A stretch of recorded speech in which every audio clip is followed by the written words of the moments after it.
Bismillahirrahmanirrahim. Alhamdulillahirabbil alamin. Wa bihi nasta'inu fi umurid dunya waddin.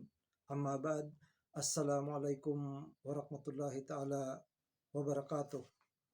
Mga kapatid at mga magulang sa pananampalatayang Islam, ay ating hanapin ang landas ng ating pakikitungo o pakikipag-ugnayan sa lipunan at sa iba pa batay sa mga aral o tagubilin o sunna ng Propeta Muhammad sallallahu alaihi wasallam na kanyang sinabi, umiwas sa mga bagay na ipinagbabawal at kayo ay magiging mabuting mananampalataya. Ikasya o at tanggapin ng buong puso ang anumang panustos na ipinagkaloob sa inyo ni Allah subhanahu wa ta'ala at kayo ay magiging pinakamayaman sa lahat ng tao. Maging mabuti at matapat sa inyong mga kapitbahay at kayo ay magiging tunay na mananampalataya. Hangarin ninyo sa iba ang ninanais o nilayon ninyo para sa inyong sarili at kayo ay magiging tunay na Muslim. At huwag lumabis sa pagtawa sapagkat ang labis na pagtawa ay nagiging sanhi ng kamatayan ng puso. Nang ibig sabihin, pagkakaroon ng sakit sa puso. So, isa sa mga ipinagbabawal sa Islam ay yung pagkain ng mga maruruming bagay o hindi ipinahintulot ni Allah subhanahu wa ta'ala na nasaad sa maluhating Quran na mababasa natin sa Suratul Ma'idah al-aya number 3 na ang pagkasabi na Allah subhanahu wa ta'ala dito, ba'da a'udhu billahi minas shaitanir rajim, hurrimat alaikumul maitatu waddamu walahmul khinjiri wa ma uhilla lighairillahi bihi wal munkhaniqatu wal mawkhujatu wal mutaraddiyatu wan natihatu wa ma akhalas sabuh illa ma zakkaitum wa ma zubiha 'alan nusub wa an tastaqsimu bil azlam jalikum fisk.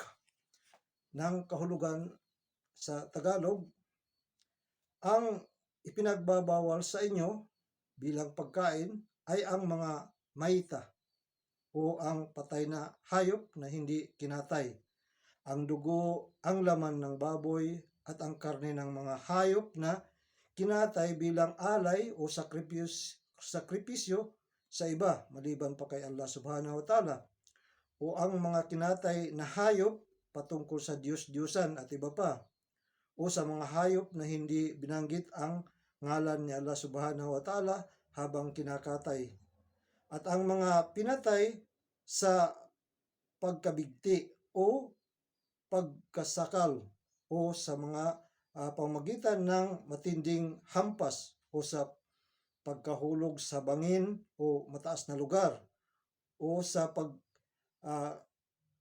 pagkasila sa pamamagitan ng sungay at ng mga nakain na ang bahagi ng mababangis o mababagsik na o mailap na hayop, maliban sa lamang kung nakuha pa ninyo na katayin ito bago mamatay.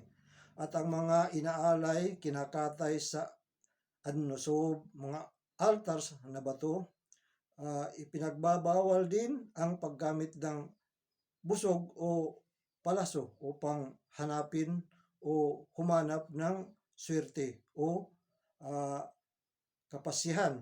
Ang lahat ng ito ay fiskon o pagsuway kay Allah subhanahu wa ta'ala at isang kasalanan.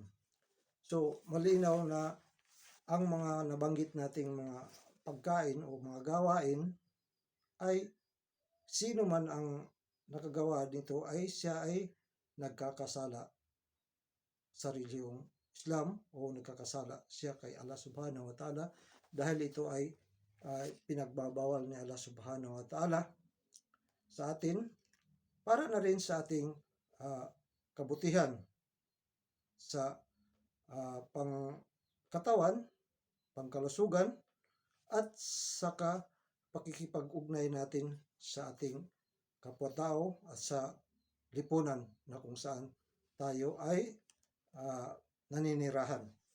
Aqulu qawli hada wa astaghfirullah li wa lakum wa lisairil muslimina min kulli dhanb fastaghfiruhu innahu huwal ghafurur rahim. Assalamualaikum warahmatullahi taala wabarakatuh.